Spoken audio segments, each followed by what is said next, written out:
distinguish yin and yang, and find the chi, find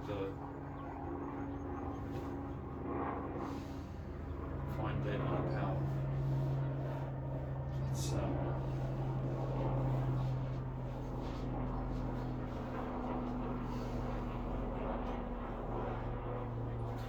if I think back to like my martial arts training, it's usually a pretty serious thing with the teacher. I was in maybe some training exercise, and it may have just been practicing forms. I'm pretty sure it was like I was learning this. I was learning the Tai Chi form. I still need to practice it. I haven't done enough, but I was learning the Tai Chi form, and of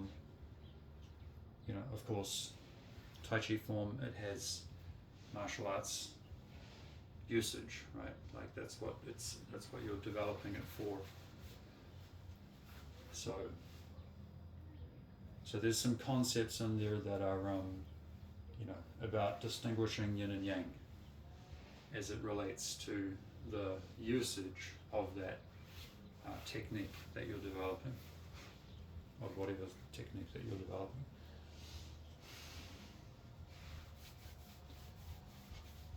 And that's distinguishing yin and yang in that way. It's the difference between getting punched in the nose or being able to like duck it, weave at the right time, or like it's the difference between moving out of the way or getting stabbed. So it's in order to distinguish yin and yang in the body in this way. It's a very serious. If you've done martial arts or you've done like maybe military training, or if you've even served, you've been in a war zone, which I haven't. I have not, but yeah.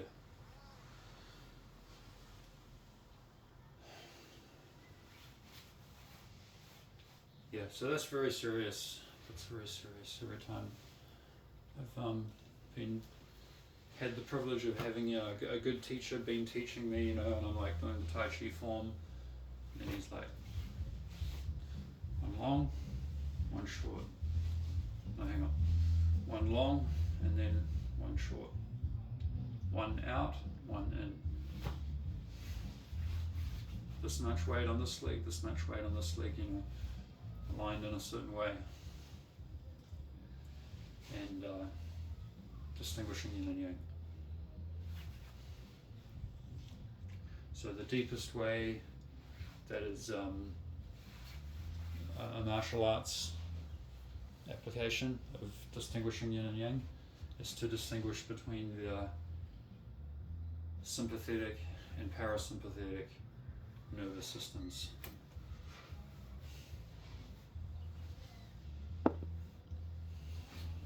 Either it's a receiving function that is unwinding, relaxing,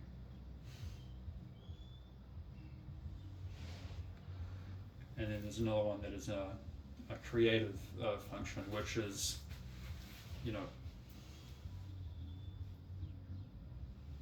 which is going to cause some like anxiety in the body.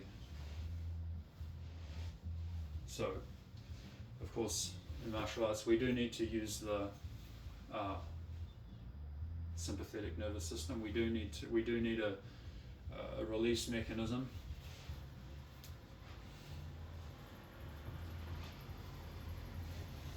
But it's trained in a way in which it's smoothed out through a kind of resistance training. Like this move I'm doing now, it looks like a very just relaxed, but if I'm immersing myself into this this exchange of energy that's happening, this right between the black and the white of the yin and the yang, this spiral, when you distinguish, you're right in the buffer zone of space-time, of your space-time energy field.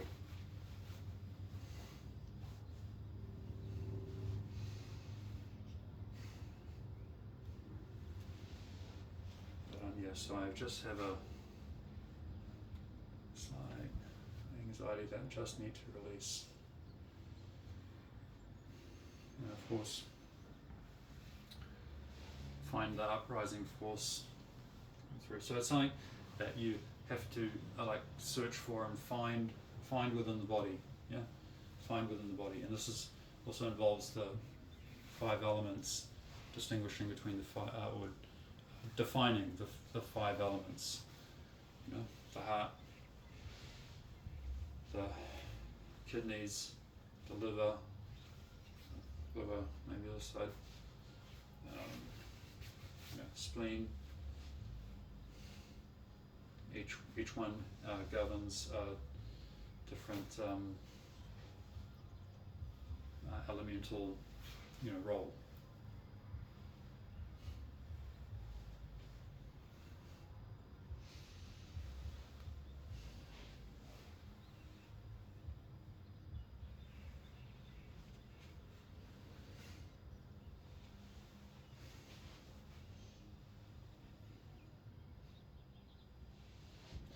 Yeah, so that's pretty much where I'm at,